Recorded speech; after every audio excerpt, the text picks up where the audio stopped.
Okay,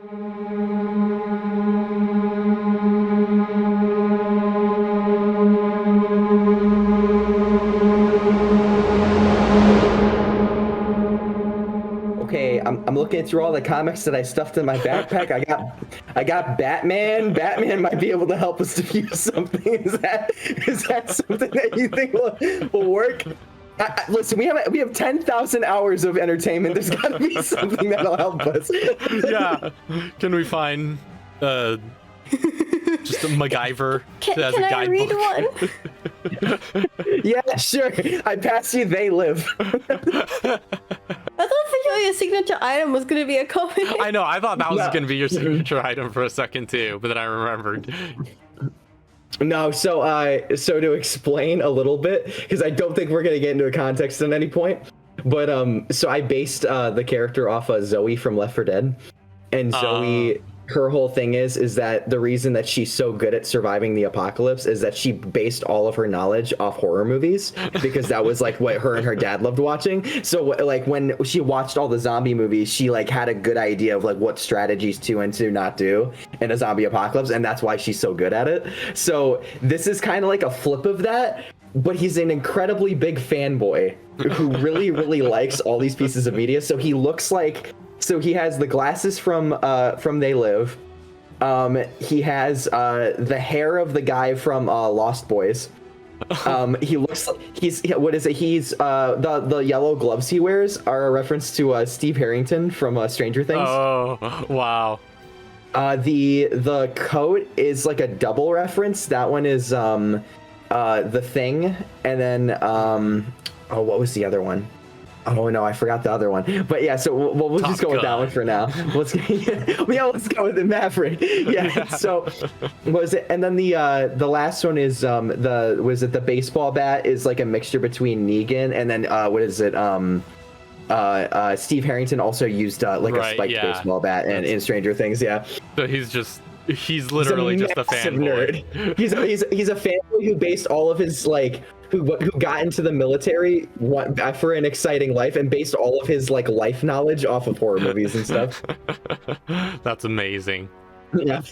This is a little over his head. So let's just say that. He was in the military though. There's at least that. No, at least we have that. I know how to use the equipment I have.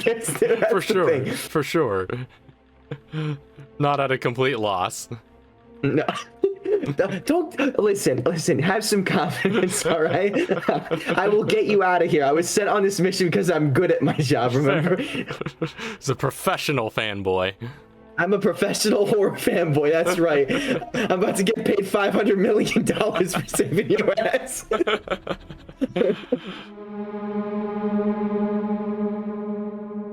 Itsy bitsy spider went up the water spout. Go. Down. What? Well, that was it. Was that the intro? Yeah, I wasn't done. Nah. I should have let you know that Rose was gonna start us. And wash the spider out. Out came the sun and dried up all the rain. So the itsy bitsy spider went up the spout again. So that's a bit of cut content that didn't make it to the actual game. Oh, really? You should have let me know that was the intro. I was so confused. Everybody, welcome to the post game for Beyond the Veil. Was it 2 weeks ago? We did the first one, and the last week we did part 2, which was unexpected. We were going to do a part 2, but now we are doing. It was very long. It turns out I'm not good at ending. Yeah. Well, got 8 hours of content of it. Like, I started them strong. Well, actually, the problem was, I was like, you know what? We're starting this part 2 in the middle of the one shot. Maybe I can add some more content. I shouldn't have done that. I was right the first time. Well, I think that was valuable to get that added content, though. I think there was a lot of stuff we wouldn't have gotten otherwise. Yeah. Oh, for sure. So welcome. Yeah, being able to do that flashback as well. Mm-hmm. Yeah. Welcome, everyone. I see Brenny in chat. Hi, Brenny. Hi, Granny. So this is a little kind of post-game roundtable to kind of discuss and get some behind the scenes of Beyond the Veil. And yeah, so we got a limited amount of time for this, but I think we could get some good discussion in because there's lots of stuff. I think we've all had a lot of burning questions and things we want to talk about since then. And I think we all have some cool BTS bits that we could share. So yeah, I mean, I guess where do we want to dive in first? Dude, there's you can start any. First off, does anybody have burning questions? I have a lot. I have a whole list. Now, at this current moment. Yes, I believe I have a good one to start. Okay. Was there a good ending? Was there a good ending? I asked this to Lauren as well. So it's a two-parter. So was there a good ending? And was there a way to stop the loops? There was no way to stop the loop. Fuck. And you guys got the least bad ending. There were no good endings, but you got the least bad ending. I'm going to call that the good ending. We're calling that the good ending. The least bad ending is always the good ending. Relatively speaking. For sure. I'll take that. Yeah. It's just worded differently. Yeah. And that's true. Like, it'll come down to semantics of it. Because there's no escaping the time loop.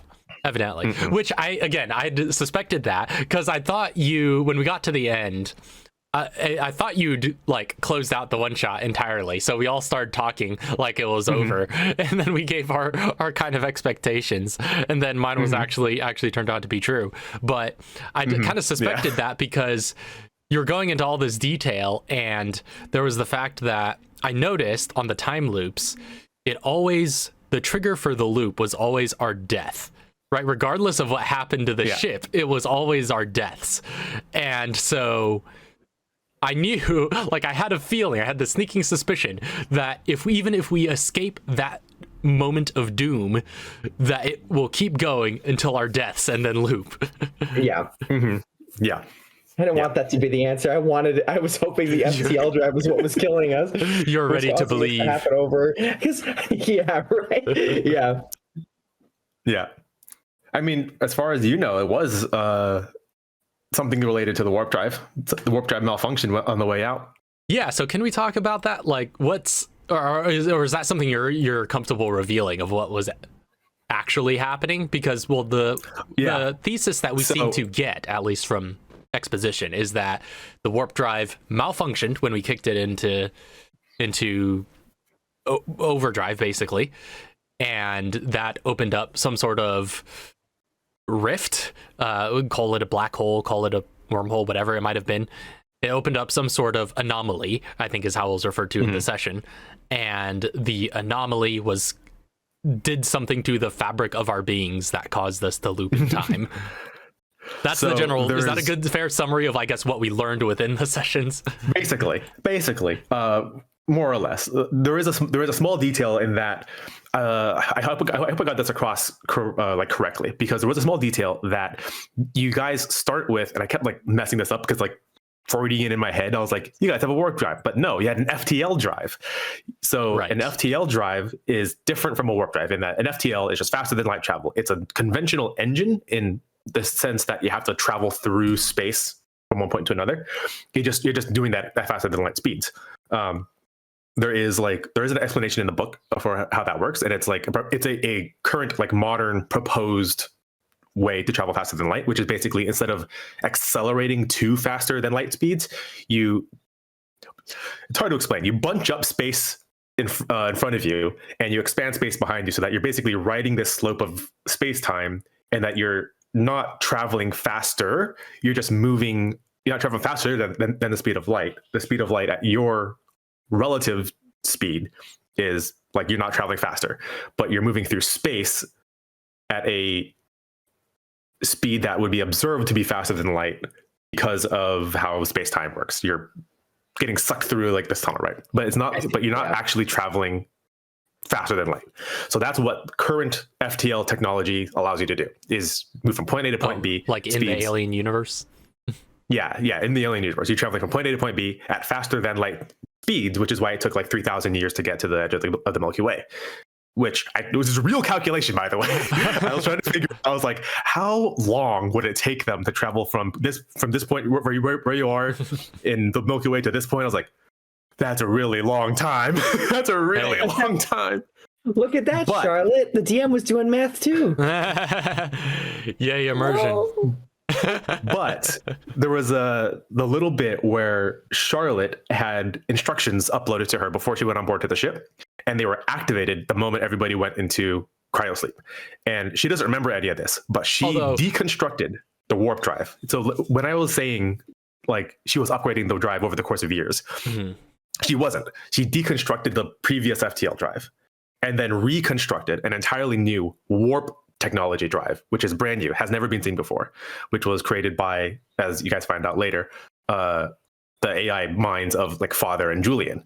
They created that technology. She built it in the ship and then used it. And the moment that it turned on, everything went wrong. So you guys weren't traveling at faster than light speeds for the entire time you were in cryo. Right. Well, and you said cryo too. I think you'd corrected yourself at one point on that too. You said it's not technically cryo, right? It's half cryo and half right. But basically it's medically induced coma. Right, but it's basically just a suspended call it cryo. animation. Yeah, it's suspended animation, but they call it hypersleep is what they call it. Right. That's the technical term in universes. They call it hypersleep. I call it cryo because that's what I'm used to. It is technically part cryo. You are in some ways. There is like a cryo element to it, but that's not the entirety of cryo because your brain is still active. Mm-hmm. Yeah, and so, oh my goodness, so many questions there. But one quick question, I guess, about Julian Vega. Was that a character that you'd pulled out of the vault somewhere? Because he seems familiar. No, that was an original character. Okay, and the only thing I knew about Julian Vega was that he's the CEO of Sirius Industries, and 2, he's not a human. He was a product of Sirius who went rogue, like an AI product of Sirius who went rogue and took like what do you call that? Like a hostile takeover.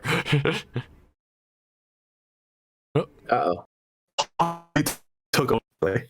Oh, we lost you for a second. Oh no, Julian Vega. I'm Julian Vega. No, so yeah, he was a product of Sirius, and then he eventually like went rogue and became like independent and hostilely took over the company that built him. Yeah, okay. So that was exactly that was all I knew about him. Yeah, exactly. So okay. Well, I think I know what I might be thinking of though. I think we've talked about a couple of character concepts that were like similar to him. There's a few that might be similar, but that's the only thing I knew was that was that character. I think that was his whole deal. I think we're just big fans of like super CEOs as a science fictional concept. Like it's a really fun one to play with. What so okay, the beacon we were going after. Correct. What was that us? Yeah, that was you. Okay, please explain that to me. Wait, that's what I was saying. Like, I think the loop had already started when we started. Yeah, but the thing is, I guess they could have just lied to us. I was going to say what they said was that it was a vessel that had gone missing previously. And when we were being recruited, at the time that we were being recruited, it was said that it went missing months prior. But that could have just been a straight up lie, seeing as Julian Vega was just out to screw with us and experiment on us as people. Essentially, like in my head, the way that it works is the moment they completed the formula for the warp drive, the beacon showed up and they're like, okay, it works. I was okay. That answers that full question I had. The full question I had was when Charlotte checked for the distress beacon, we were told that it was no longer present when we were there. It's because we were the distress beacon, right? So actually, during that loop, so some weird stuff happens with the way that the order events happened. If you turn on power and check for the distress beacon, and the other ship in front of you does not blow up, the distress beacon will be there because it is the other ship, even though it is you. So but in that round, the ship blew up right as you were checking for the distress beacon. So that anomaly at the beginning, that's the warp drive malfunction. That's the warp drive going nuclear and causing this black hole. So you had in that particular round, the ship was already destroyed. The beacon that you were searching for was already destroyed, which is the ship that you were going after, blew up, created that black hole, and then you guys got sucked into it. Wow. So on all of the runs where we didn't see the black hole, if we checked for the distress beacon, we would have seen it. You would have seen it, and then you would have seen it get closer to you, and then you would have heard it dock with you. Wow. We just never checked. Because we just checked the first time. We checked the first time, saw that there was no distress beacon, and then never checked again, basically, because we thought there would just never be a distress beacon. But if we checked on all the times where there was a evil ship, we would have seen the distress beacon, and we would have seen the evil ship. That would have been really. I think you and I would have been. What? That would have been a great reveal. Yeah. Because it is your beacon that goes off, basically, and that like, would have answered our question. The ship wouldn't have detected your distress beacon, but like I think I forgot to say at some point, like when Father comes back online, or like something along the lines of like emergency protocols have been activated, and that just would have been like the cue of just like you guys are now admitting a distress beacon way out here in space, which is the distress beacon that Serious Industries picks up on, and they're like, okay, so we know that this technology works because of some crazy stuff. So we'll see what happens. We'll send a robot along because the robot will probably survive, and then get the information back. Wow, this is pretty cool. Yeah, I know it's pretty high concept. So what sorry, go ahead. Charlotte died way long before everyone else did in that final loop. So like as soon as she's torn apart, she just wakes up back on the ship. So she's like immediately like, oh no. That's like true. Well, everyone else is living the rest of their lives.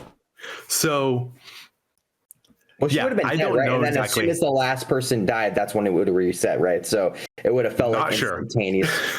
Okay. I don't know how that technology or how that time conundrum works itself out, in that if she dies first, does she start the loop again first before anybody else, or does it everybody experience She's time? got her own loop. I mean, linearly. But if you think about it this way, we didn't get saved first, remember? Was it me and Raph didn't get saved that one time, and it still kept going. Oh yeah, and it didn't reset until you had died. That is so true. I think it would have ended when the three of us did. From your point of view, though,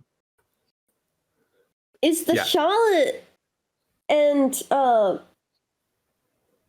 Barby and what's it, Dr. Frederick? Is that what it is? Yeah, Friedrich Turner. Dr. Turner. Are they the same every time, or is it a new? Hydrate. Is it a new character? Hydrate. Made like is it like Charlotte is experiencing two different Barbies and Fredericks every time? They're experiencing a different Charlotte. Like, is it the same people each time, or is it like a new rendition of like a completely different person? Multiple realities. Multiple realities. Multiverse. There are multiple versions of yourself existing all at the same time. However, for gameplay purposes, it was the same. It was the same ones through every loop for gameplay purposes, so that way you guys can all kind of just mesh together. But narratively speaking, there are different versions of you at different stages in time. Basically, this like long conga line of nuclear exploding ships. Realities. Yeah. Wow. Yeah, not gonna lie.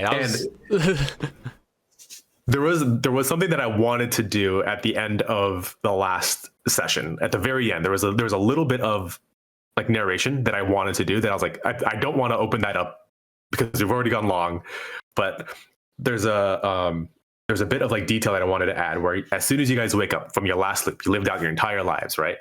And you wake up again and like something inside you breaks.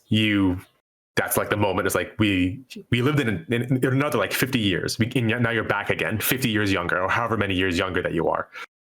Back here, exactly again. Something inside you breaks, and you like zombies. Like you go through the ship, you repair it, and then you turn it around and head for the ship behind you because you know there is one there. Okay, that's okay. That was exactly what I was going to ask you. Yeah, you become the crew that goes around start killing people. Or doing whatever it is that you need to do, because the fate of your crew is not exactly known, but eventually you know that you get to the point. Your crew is all the same people, right? It's just, there's a continuity there. As that, eventually you get to the point where you guys have just gone completely, fully insane, but you don't know how many loops it takes to get to that point yet. The thing is, like, morality-wise or something-wise, mentally-wise, emotionally-wise, wouldn't it just be better to just consistently go back and be able to live your life in any way that you want? Yeah, that was another option that I wanted to do as well, is if you guys are able to, because like also completely out of your control whether or not your ship can survive or not. And there was something that I would have asked you guys again if you had more time, is do you continue to go back into your regular life and then optimize that life as well? Because there is another ending. There are like 3 different endings that I know are possible. You got the least worst ending.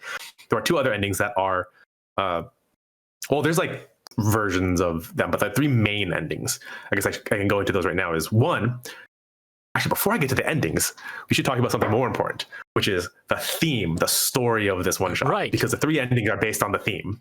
Yeah, I was going to say, so this was something we talked about briefly off stream, which was you wanted to save this specifically for the stream, which was the idea of one thing that we often talk about with stories, right, is in terms of theme. And the way I like to frame theme when I'm trying to explain it to people is like theme is just answering the core simple question of what is the story about? Like, what is it actually about? And I hadn't realized until you put the idea in front of me that I hadn't given any thought into what the theme was, and that like I was just so immersed in the tension and like the terror of it that I wasn't even thinking on the level of like, what is this story about? What is this story saying? What is the theme? And because of that, perhaps you got more genuine reactions or thoughts out of me. But that was kind of the hope. Yeah, because you'd mentioned basically the only thing you told me since then is, since we finished, is that it is a like entirely allegorical story. So I'm very curious. Yeah, what you mean here? Yeah, so it's a thought experiment. Oh, wasn't me. It's like a thought experiment. It's allegory. It's the thing I want to do more with one shots, or just with tabletop in general now, is I want to move away from like the old tabletop convention of just this is a time killer, right? This is a thing that you do to kind of like kill time. Here's 4 hours out of your day. Let's have some fun. The time killed us. Time is killing you now. No, that was the whole theme. That's really great. And I like doing that, but I realized for just a little bit of extra brain power, I can also add a story to it. And so I'm going back and I'm like reworking a lot of my old one shots and kind of like adding themes and realizing like, what is this story about? Like the Labyrinth one shots that I've done a couple times. I figured out like, what is this? What's the story of this one shot? And I figured out what it is, and that got insanely better because of it. Oh man! Adding story just adds another layer of depth, right? So the story for this one, Raph, actually, you got really close. Yeah, I gave you a guess. Yeah, you gave me a guess. And you got really close. Should I give my guess here? Yes, because I would say that your guess, it's not. I wouldn't say it's wrong, but I use different words. It's close. Okay. So should I state what my guess was for the record? After you put it to me that it was an allegory and that there were themes that I was playing to, and that we were playing to those themes unwittingly by the responses our characters were giving. So my guess, after I thought about it for just a moment, after you'd told me that, I thought about it, and my like brief surface reflection, my thought was what it is about, or what the allegory is for, is what do you do in the face of, I forget the word I use, futility, I think was the word I used. Yeah, that's the word you What is the word? Futility. What do you do in the face of futility? And that's what I figured just after a moment's reflection it might have been about. That is very close. So the theme that there's a couple different themes that I was going with. The main theme was what do you do when you have no hope? Yes, and well, that's sort of what I meant by futility, basically. That's right? It is a hopeless. Not wrong. I just use different words. Yeah. A hopeless situation, basically, is what I mean by that. there's no way out, and there's nothing you can do to change what's going to happen. Because one of the there's nothing you could have done, because one of the things that I kept in the back of my head, because like I didn't really have I had a structure of how things happened, but one of the things I always kept in the back of my head was certain things always had to happen. One, you had to die. You have to die. You always died in every loop, and so I had to figure out a way, no matter what you guys did, to kill you. And I had a lot of different ways to have like basically automatic deaths or death spirals, right? Where something happens and that just kickstarts a death spiral. And 2 was what was it? You can never have the entire party at once. That was another rule that I had. You never could have the entire crew at once, I should say, because if you did, there would be hope. Though. No, we didn't. Never at one time was the entire crew alive, the entire party. So there was only ever either you guys, you and one other party member or a crew member, or the other crew and you guys were dead. Yeah. Wait, but didn't we have one where we had us, and then we also had the captain and no, you had Alexander one where and Captain, Alex, and Jake. Well, because so that was the thing. The one that had Captain everybody. Yeah, the one that had everybody. You and me were dead in. The two of us had to die, and no, but everybody I'm talking about else. the one after. No, there was another one. There was one after that where we brought everyone back. Was that? So there was one Except after. Dr. Cho.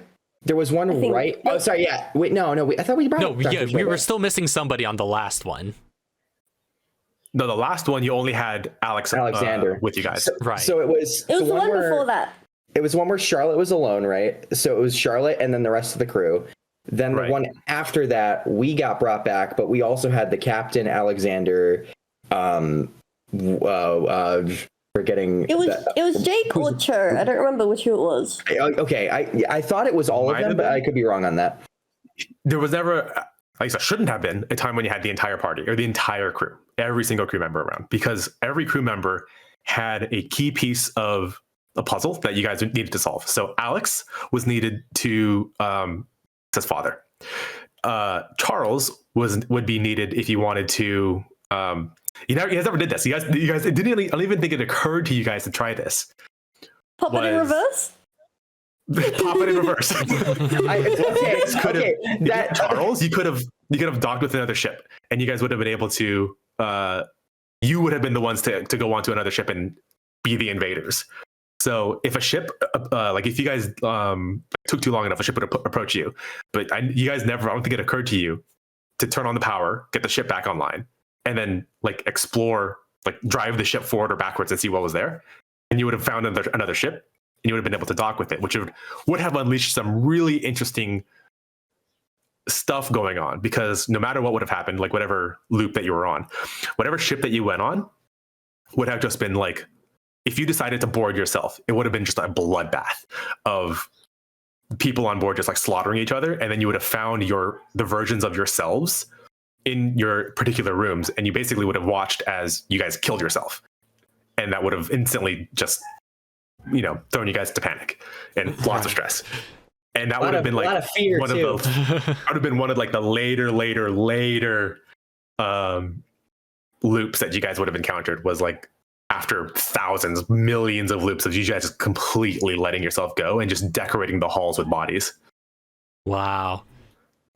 Yeah, the reveal of the other ship and the alternate timeline versions of ourselves was one of the most terrifying sequences in the whole thing. Yeah. Like that, honestly, because the whole thing was already terrifying just because of the whole situation. It was so stressful. And that, to me, like the existential dread of approaching the black hole was enough to throw the whole thing into terror and panic existentially. Yeah. And then like other us's pop up, and then I'm just like, what is going on? How did this get worse? This is a whole different way to die, and somehow it's more screwed. It's like the way that you threw the black hole at us. It was already terrifying. We're already asking like a million questions. Then you throw this, like, what worse adversary could we think of than the people that already know what we're going to do? At that moment. And then also, having an enemy that is in such a way where it's kind of answering the question, but also giving us more questions to ask. Exactly. I thought that was that was perfect. It was terrifying. Exactly. I actually that was one of the questions I had was what would have happened if we had grabbed we had piloted the ship, turned it around, would we have found ourselves, and would we have relived that one scenario where we were fighting ourselves? Yeah, you would have turned the ship around, or you could have gone forward or backwards. There's a ship in front and a ship behind, and you would have encountered a ship that at like however many loops far beyond you, and they just went completely insane. They have lost all sense of body, all sense of self, and they've just like they're just craving at this point new experiences, right? And they're like, what do we do next with what we have available, right? Yeah. Dang. I want to know we who. Have 10,000 we have 10,000 terabytes of entertainment. Like, come on. But the thing is, they only get to live like 30 minutes at a time. That is true. Because no matter what happens, unless they get out. Fly back, you know. But they have to, at that point, survive a black hole and another crew that is chasing everybody around. But hey, we did. The idea that I had, was that there was the crew that you guys kind of met. The first one, he was like all bloodied and cut up and just like destroyed. You guys weren't the first ship that they encountered, and they're just going down the line, right? And you were just the last ones to take them out. But as soon as they respawn, they're like, it doesn't matter. Death is but an object, and then they just start over again, and they just do their rounds of just eliminating as many of you guys as possible. Wow. So wait, and the only reason you guys would have won too is because the fact that they were already beaten and broken. And I was like, the idea that I had was these guys were just so at this point like they had perfected the art of killing each other, of killing yourself. Like, you know what you're going to do. You know what's going to happen. You know your stress responses. And all I had to do was just go and do the thing. But they're just like 3 hours into a murder spree, and they're just like, I'm going to get you. Which begs, that begs some more questions for me, though, because so there's this implication then, because you're saying they're like going down the line, just like hitting every ship that's coming through. Yeah. So at any given point, like depending on what course of action the crew takes, there could be so many different versions of us in existence at the same time. At the same time. Yep. So if we all escape, that's what I was thinking. Like, what if 10 of us like escape and get back to the Milky Way, and all of us are just living our lives?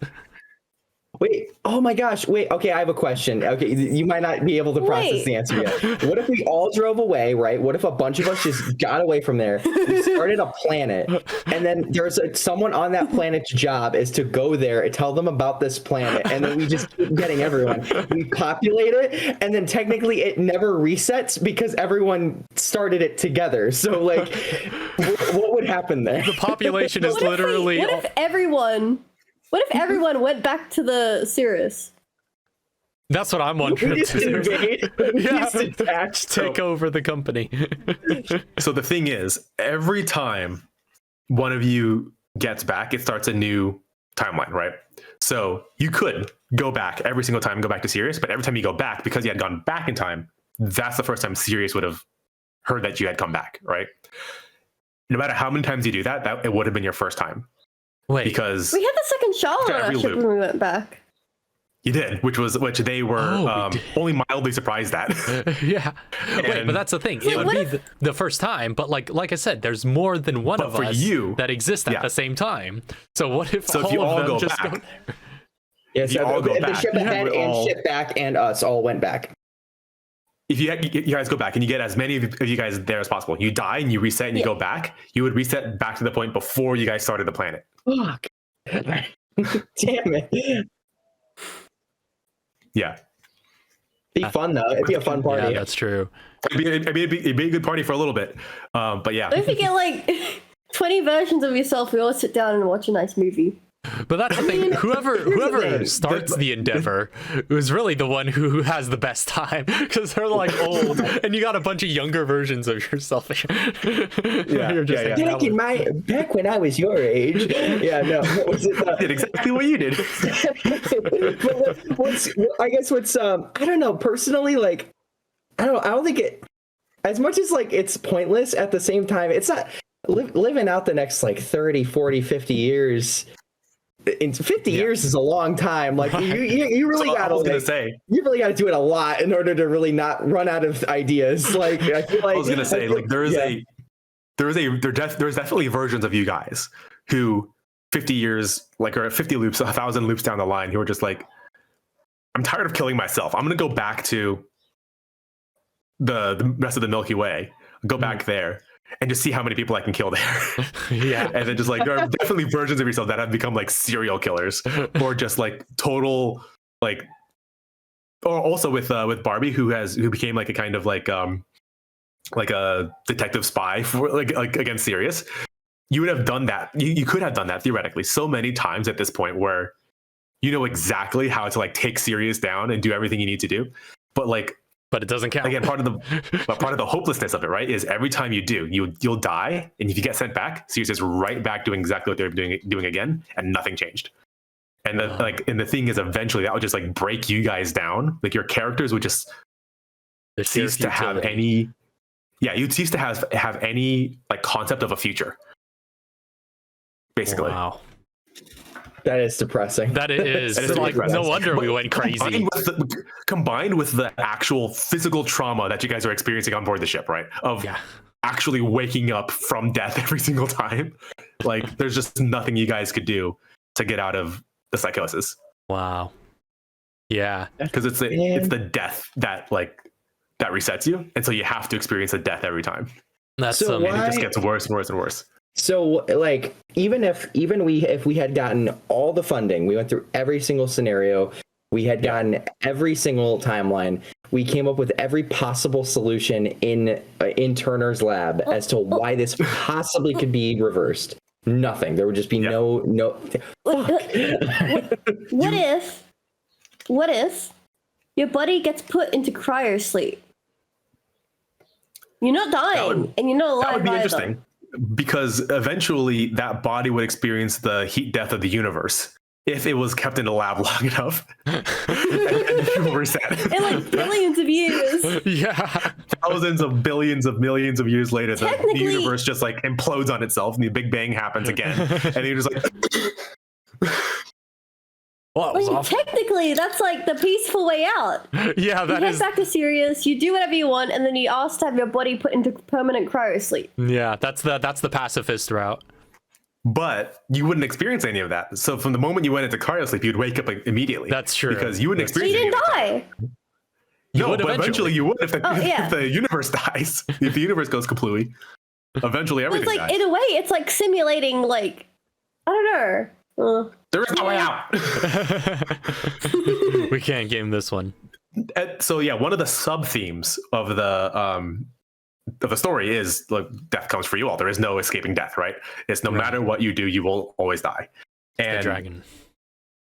Yeah, there is. So that kind of brings me up to something I want to talk about, was like hidden opportunities, like missed opportunities for death, where I had pre-written some ways that you guys would have died, or I at least started a death spiral, right? Can you just like, and unfortunately, shotgun bullet point a few? Unfortunately, one of them was the little stinker. The little stinker could have killed us because it was hella nerfed because he got introduced at the very end of the session, and I was like, technically now this would have started another death loop, another death spiral. But I was like, you know what? I'm just gonna make him just a weird little slime. So the little stinker is it's an unintelligent organism that like it eats and hunts, or it doesn't really hunt. It just eats organic stuff. It's kind of like how like those filter feeders at the very, very, very bottom of the deep ocean. They just kind of float in space, and then if something comes into contact with them, they just go nyop, eat it. So that's how they just kind of live in deep space. Your ship just kind of ran into one at one point, and it just hopped on board your ship. So the problem was, your engineer was a robot. And as soon as you guys figured out, as soon as Charlotte figured out that she didn't need anybody else, no human comrade, no human companion to assist her going out onto the deck of the ship, then there was no chance of one of you guys like kind of encountering one of these. But because you guys, the only time any organic person went onto the deck of the ship was in the second loop, I think, when Turner went on, and I was like, you guys have like 5 minutes until you die. I'm not gonna get introduce the alien aspect yet. So what would have happened is if you guys went onto the deck of the ship and you guys had time, like the ship hadn't in front of you hadn't exploded, there was no black hole. You guys would have went onto the ship. The human would have stepped into a puddle of goo. It would have crawled up your leg, pierced your pressure suit, and in the panic of you guys trying to get this person back into a pressurized thing so that they didn't die immediately, it would have gotten on board. And as soon as it gets on board, it starts to kill everybody. And the more that it eats, the bigger it gets and the smarter it gets. So that would have been another way that you guys would have died, was that thing basically. I haven't actually seen the movie. It's a little stinker. So why would he get that ending? There were built-in, like I kind of like alluded to it, but there are built-in weaknesses to it, and there's like stuff that it likes and stuff that it doesn't like. Oh my goodness. And I would love to. You guys would have been able to fight it, but it never would have been able to beat it. Right, because it's basically an unstoppable little stinker, just because its sheer simplicity of its biological makeup. So yeah, it's like one of the ways you would have been able to kill it is like if you shine a light on it, it goes rigid, it's like glass. So if you shine a bright light and shoot it, it'll shatter and it'll be disabled for like a little bit, but then it'll eventually just reform. So and then start crawling after you again. I would love to see a one shot about that creature now. Like I feel like that's its own whole separate thing, because that sounds pretty terrifying too. So that was one way that you guys skirted death, was by accident. Because I didn't even make the connection. It was like you guys have a robot engineer who could just go walk onto the deck of the ship. Yeah, no pressure suit, no nothing. With no pressure suit, no nothing, and is inorganic. And you're just like, all right, you sit in the thing, I guess. So what is it? So if we had started a loop again, it would have remembered and it would have kept its intelligence and it would have just kept going over and over and over again. No, so the alien would have reset every time. So that was just like a kind of warning. So the first time you go onto the deck of the ship, if you brought a human with you, it would have been like, by the way, going onto the deck of the ship is bad. You have to take precautions now, right? And that just would have, basically everything was designed to slow you down and eat your time. Like all of the puzzles that was associated with the different actions to fix the ship, all that was designed to slow you down and eat your time so that something could kill you eventually, and give me time to introduce either another crew or the black hole or something else. And because time was all we had. Yeah, basically it just would have slowed you down, where it's like, okay, now that you're on board the ship, it's like, okay, we're going to go slowly this time and make sure that we're not going to run into that thing again. And it's like, okay, and then you just take an extra 5 minutes, and that's all I needed was for you to waste your time. Wow. And I will say, that's one thing that I really loved about this too, and why I was particularly interested to see you do something very science fictional like this, was knowing that just like how big of a science nerd you are, just how much detail you'll be able to put into it, and especially in some of the space deaths and whatnot, and the extraordinary detail you could put into that. That was a lot of fun, but I'm sad we didn't get as much of the stinker then. Yeah, same here. The stinker kind of showed up at the very end, because I was like, as soon as Rose did that loop where it was just herself and she was speed running the cameras, and she was great. I actually enjoyed that. It's like, can I just take the map with me? And I was like, what? No.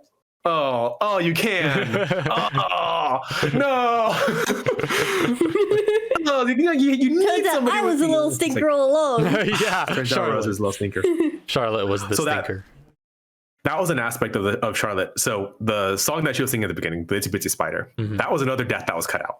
It wasn't a death, actually. It was one of the ways. First, I want to talk about an unexpected development of character of Charlotte.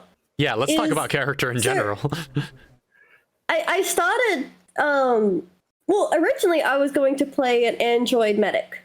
What? By the way, what career were you? Brilliant idea. I had this brilliant idea. Wait, what was the of question? playing. Oh, What was the question? I was just asking, what career were you after all, by the way? I was a roughneck. Okay, I was right. You But were a roughneck. I had this brilliant idea of like, what if I played like a kid who was a maintenance officer? Because like they could squeeze through the vents and stuff. And I'm like, that's kind of funny. Yeah. So I ended up changing character. But while I was doing, I was making her in Hero Forge. And I was like, I need a name for this character.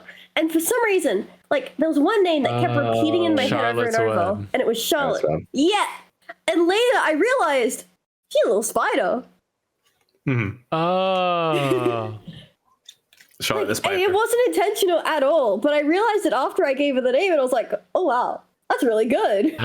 Because she crawls around in the vents and stuff. Yeah. Yeah. So there was an interaction that I completely forgot to do because the setup was there and everything was like ready to go. I just forgot to do it. I just forgot. I just whiffed it. It's just the opportunity went. And if Charlotte goes and turns on the what do you call that? The power first before getting you guys. There was an opportunity that I was or there was something I wanted to do where kind of like mirroring, because like there was a lot of stuff that I was doing that was mirroring things that would have happened later, because time loop stuff. Those like visions that you guys were seeing, that was like foreshadowing of things that were going to happen later, of people on board the on the deck at least. Okay, there was one that I was going to do. Shadows that we were seeing, yeah. Yeah, so those weren't hallucinations. They were things that were going to happen later. Yeah, my whole like theory was. That's all right. There was one that I was going to do that was foreshadowing I think you guys eventually went back and you saw, on the other ship, like Charlotte had gone and like killed the entire crew, right? Right. So one of the things I wanted to do was have Charlotte down in the engineering bay, and while she's down there, I asked her, I was like, when prompted, can you sing in very creepily in Charlotte's voice, Itsy Bitsy Spider? And she was like, why? Let's just do it. Like, it never happened, because while Charlotte was down there, I wanted to have her sing it. And then while she was singing it, I was going to describe a shadow passing over all of your caskets, or caskets. They were caskets. Might as well then. All of your pods, and pulling out Barbie's gun and shooting everybody in the chest. And you guys would wake up with extra stress and a bullet wound in your like a bullet hole in your chest that wasn't lethal, but was like something happened, right? And you guys couldn't remember it, but you weren't. It wasn't like something that real that happened, but it was like a shadow of something that was going to happen later, and that was the other Charlotte that you would have met at the very end, killing her crew and going off to kill you guys. I gotta be real, man. If that happened, I think me and Raph would have went, holy shit. No, yeah, that would have freaked me out. I think you and I would have been like, we need a break. You guys would have, and I made sure to ask like Rose, like, are you okay being somebody's rival? Because if that happens, you guys would have remembered Charlotte was the one who shot you. And then Wow. Although is that why fair, that was before I learned that you had a smart gun and not a pistol. I'm sorry. I thought of the smart pistol from Titanfall. I just immediately thought it was the same thing for some reason. That's the time I was thinking going around just like you're See, that's what I thought too. See? I was like, oh yeah, sure. But to be fair, it still could have been a pistol somewhere on board the ship. It could have been, yeah. I think I had. You guys never went to the armories, but there was a pistol and a pulse rifle. Yeah, it felt like arming ourselves was like the least of our problems throughout this session. I think that's why we never went to the armories. Like there wasn't really anything for us to fight. Well, I guess there could have been, but we missed that timeline. There could have been, yeah. Well, yeah, there could have been opportunities for you to fight yourselves, depending on how many times you wanted to fight yourself. Yeah, we only fought ourselves once. As well as... Yeah, we only had like 10 minutes to really determine what to do at that time. So like getting weapons seemed like, okay, well, we don't really know what's about to happen. So like, is getting weapons the top priority? Yeah. That's true. Because, I was assuming you guys, after you realized there was like people hunting you, like, okay, maybe arming yourself might be like 2 or 3 on the priority list. Yeah. Get everything done. Get a pistol or something to kind of defend yourself. That definitely bumped it Dr. up. Turner come back with a knife. Baseball bat. I'm all good. Yeah, I think the crew encounter, the alternate, like the clone encounter, definitely bumped it up on the priority list, but I still don't think it was high enough for us to want to go to the armory. But it was definitely higher, because I was definitely more concerned about having a way to defend myself in every loop after that. Yeah. We handled it well, though. Yeah, not bad. Well. Asses kicked, but we handled it well. This is true, and I was just in the fetal position in the corner. Which, well, let's talk about that for a bit, because I want to talk. Getting your ass whooped by clone Charlotte in the engine. Yes. Yeah. Getting beat by a wrench. But yeah. So I wanted to talk about our characters a bit. Oh no, froze. No, yeah, you're breaking up a bit, but I think you're back. Because I know for Barby, characters. you and I'll probably attach that as part of this video to make it a general behind the scenes video when this goes up on YouTube. I know for Barbie there was a bit that we cut from the VOD, but like I said, I'll probably reattach it to this when it uploads. That where you kind of went into a bit more background in the inspiration of your character while Lauren dropped out of the call. When I was dead for 10 minutes. Yeah. So I think. Yeah, when the game mother died for 10 minutes. But it sucked because I was going back to that thing and I was like, oh, I wonder what they were talking about. I got cut. Yeah, I cut it. But like I said, I'll probably edit it into this one. But, yeah, it's a good idea. So I know we know a little bit more of the background inspiration by your character, and I guess we got a little bit more on Charlotte now. I'm kind of curious about any extra character tidbits about the inspirations of these characters or where our mindsets kind of were and going with them. I definitely have some stuff I could talk about because I actually wrote up some brief backstory for him as well. Very brief. And Lauren, you have all those materials as well. You gave me enough backstory to think to realize I got to read the book now. Yeah, I know. That's what I was kind of at. I was just like, I kind of don't want him to just be like a stock like character that's completely detached from the setting. So I just looked up some proper nouns in the book, looked for some that were fitting, and kind of figured some things out. And figured what kind of fit with his thing, and then just generated some random names to populate it with. Yeah. But but essentially, like with Dr. Turner, I mean, it started, I just wanted kind of like a stock character that was like an archetype I knew I could play pretty easily, which is a scientist, so very like book smart, brainy type. I was like, okay, I can do that. But for me, well, there's a number, I guess, of different waves he came in. First off, while I was kind of brainstorming the character, like for a lot of personal reasons, I was kind of in a kind of dark headspace, and just because of the things that were going on in my life, and so when Lauren, you'd brought up the point about in the safety tools when we were prepping for the session, you put in something about like, hey, are you comfortable with, like worldview being confronted for your character or yourself? And I was like, hey, I hadn't really thought about this character's worldview, even though that's something I usually start with when I'm making a character. I like to think about worldview because I love philosophy, and I like to think about what a character's POV is, what their worldview is.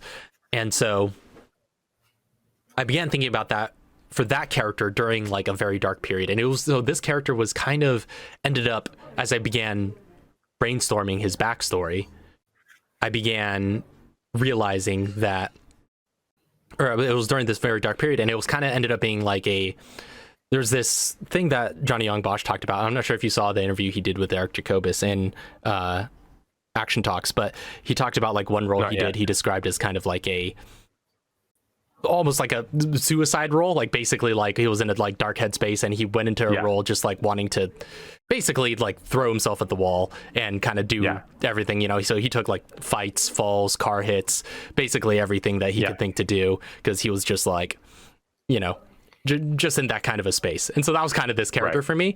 I kind of was like in a bad headspace, and I was like, okay, I'm gonna do something like absolutely crazy by my own standards in terms of worldview, and do something kind of radically different than I'm normally comfortable with, and just kind of work out those feelings that way.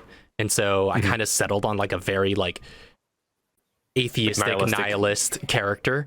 And then of course, by the time we finally got to session, I was kind of out of that headspace, and so I kind of like was able to but I still wanted to be able to summon those feelings, especially when I talk about, there was a kind of talk about his perspective, that conversation with Cho in the flashback. That was actually, I wrote that, I hand wrote those monologues while I was at work during some of my spare time in my in my notebook. I just hand wrote those monologues as they were coming to me, and I was like, okay, here's like his thesis, right? Here's what he thinks about reality.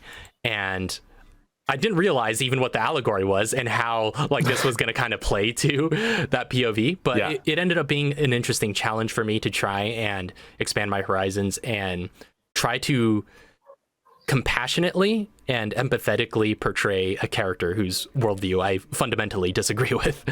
And that was a very fascinating challenge. And I think you pointed out, you could kind of see me wrestling with that a little bit as I was playing with a character, wrestling like between what would Turner do versus what would I do. But it ended up becoming an arc in that case, because that moment when he helps Barbie out, like that wasn't a planned thing for me to do, because his whole I could point out like his personal agenda was that hold on, let me read out his personal agenda. This is my last shot. I must get out of this to make something of myself. If I die trying, so be it, but I'd rather others die first. So basically, like, his whole thing was he was going to act very selfishly. But the problem was, when confronted with a time loop where everybody remembered everything, like there ended up being some weird accountability in his perspective. That's kind of funny. Yeah. And so like, no, when he was accountable. I don't want you to remember me backstabbing. Exactly, because he's like, now I'm going to wake up next to these people, no matter how many times I kill them or get them killed. And so you actually would have like led us into some horrible situation. For sure. I gave you my baseball. But that was the turning point, right? That ended up being like a character arc that I wasn't expecting him to go on, was him going out of his way to rescue Barbie. Like him basically becoming a better person was his reaction, I guess, to the hopelessness and actual futility that he faced. Was just like, well, hold on, this is hopeless, but it's continuous. Like there's continuity here. Everybody's going to remember everything. And so little like gestures like that, even if we die afterwards, means something now to him, which is weird. In his weird like sociopathic brain, somehow this made acts of generosity more possible. Somehow this situation is what it took. That's very strange. For him that makes sense. Yeah, for him to actually like do something selfless with his life. And that was definitely a big change that I had to spend a story point on to make happen. But I realized this is a change that he is going through in this moment. Is he's just like, wow, he actually cares about this Barbie fellow right now. And that was one of the things that kind of led to the least bad ending too, as the clinging to hope. Because like I said, there's a bunch of different endings. Well, I guess before we get to, I can probably end with the different endings. Is there any other character stuff you guys want to bring up before we get to that and close it out? Yeah, I do have to get going. But yeah, Russ, did you want to add anything? That's the thing. I didn't really like have too much more because. I think you kind of spilled the beans on the Charlotte's Web thing. I'm like, that kind of, that felt like everything you kind of put into the character. I love that starting concept though, of just like a little child robot. I was like, there's some implications about that. I'll figure that out. Why is this company making child robots? I was really worried. I was like, because I didn't want to give any kind of like bad ideas, right? Mm-hmm. Like I didn't like playing a kid with the mind of a robot can go wrong in very many ways. Right? Not the mind of with the mind of an adult, kind of thing. Like you think of anime, right? You think of like the tiny little girls who are thousands of years old, kind of thing. I was really like I had to try kind of that anime trope between like a fine line. I made that joke. Yes, you did make that joke. Yes. Although. That is fair. That could get very quickly very problematic. Although Rose, I have a question. Yeah. Has Lauren showed you Invincible yet? Lauren, have you showed me Invincible yet? I don't think we've watched Invincible yet. But we need to. Watch Invincible. Is that the superhero guys? Yeah. Is that like the bloody superhero guys? Yeah. I've heard of it. There's You've probably seen the first episode. climax. You've probably seen that around, or the There's a pretty what is it? No, I haven't really seen anything from it. There's a pretty relevant character that I think kind of embodies what you're talking about. And Lauren, well, I guess both of y'all probably know who I'm talking about.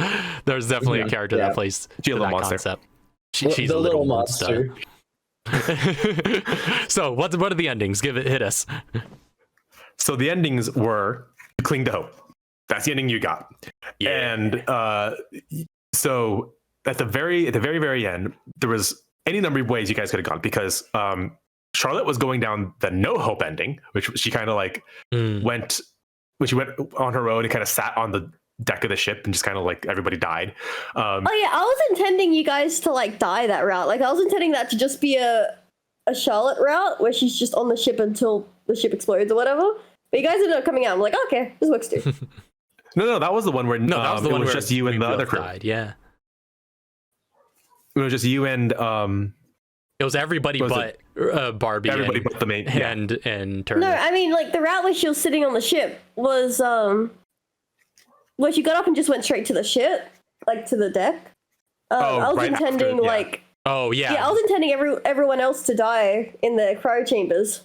Right. So that was the no hope route where you guys could just give up. And the ending for that would have been like basically you guys like just lose hope, and no matter what you do, you kind of just become like these zombies on board the ship, just kind of mindlessly going from one task to another, getting sucked into a black hole over and over again, and just losing your minds and becoming these blank husks.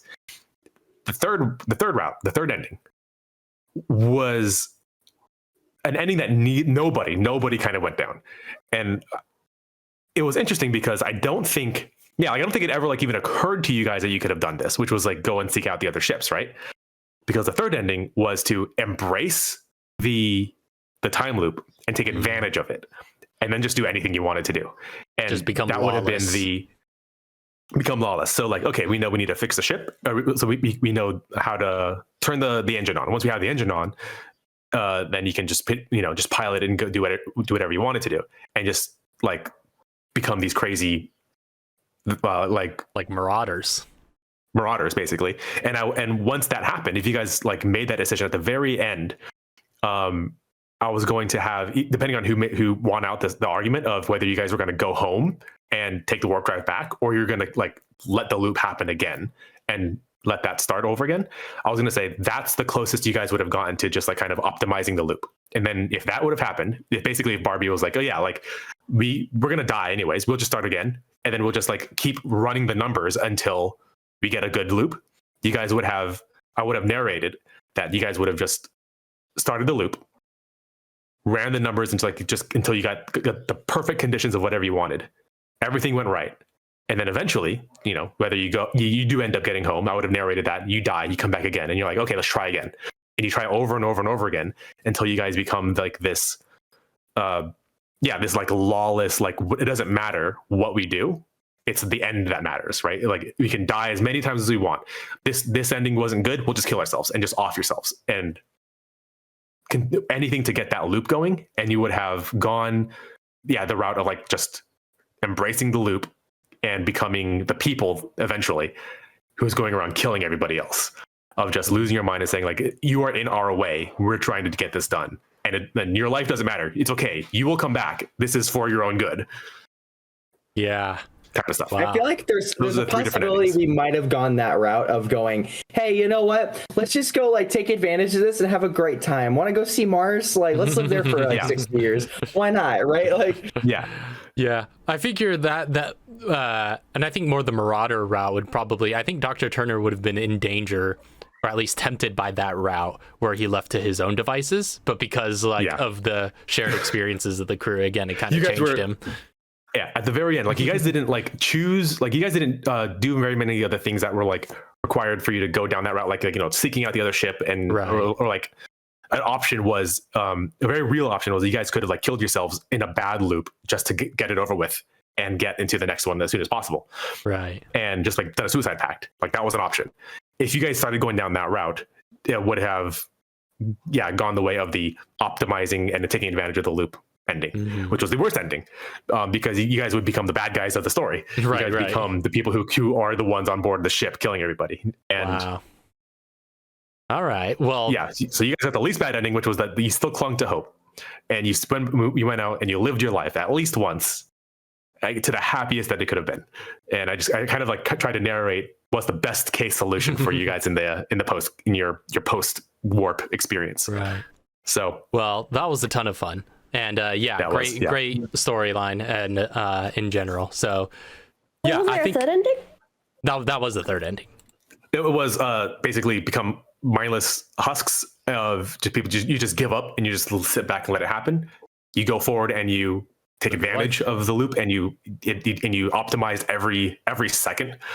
And the last one was the one you guys picked was the hope option, which was you took the opportunity and you wanted to live your life and just see what would happen.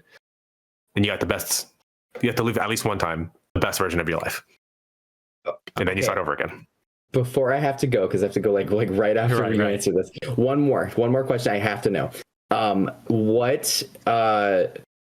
No. What would it did us going faster? Did us speeding up the FTL? Did that matter at all? And what was going to happen? That was a red herring. So it would have happened no matter what. It would have happened no matter what. So that was an excuse for me to basically plant in your guys' head that it was your fault. That, like, I had all the NPCs basically on board or on like say, hey, this is an option that we can do. We should probably do it. This is like, what's the worst that can happen, right? And if you guys agreed to it, then I would have narrated that Charlotte went off and upgraded the engine, and then something weird happens, right? So it's like, oh, maybe something we did. If you guys didn't take that option, I just would have skipped the narration and then slowly fed that the FTL was upgraded during the sessions. Yeah, we would have had to discover it. Yeah. So like you guys would have gone down to the engine room and it's like, wait a minute, this isn't the engine room that we saw when we toured the ship. This is a different engine room. Well, another thing, because I feel like there's something that maybe people would be interested in having answered. What would have happened if I wasn't playing an android? It would have been so much worse for you guys. Well, in terms of like how would you have played out the story? So in terms of waking up, the way that it originally was going to be was the first round, everybody wakes up fine, or not fine, but everybody, all the players wake up. And then every round afterwards, I basically have you make like a stamina roll to wake up. And then if you don't, then it was originally going to be a complete lottery, whether you and the crew were going to wake up. But then I was like, I can make that a choice, because that's worse for your mental health, is to make a choice of who's going to live. So I was like, I can do that instead. I'll have the crew wake up, and then they can choose which one of the NPCs will wake up afterwards. But originally it was going to be a lottery, and you guys would get random combinations of crew to kind of figure out what's going on. But whoever wakes up first can then choose to say, oh, we got to wake up everyone else, right?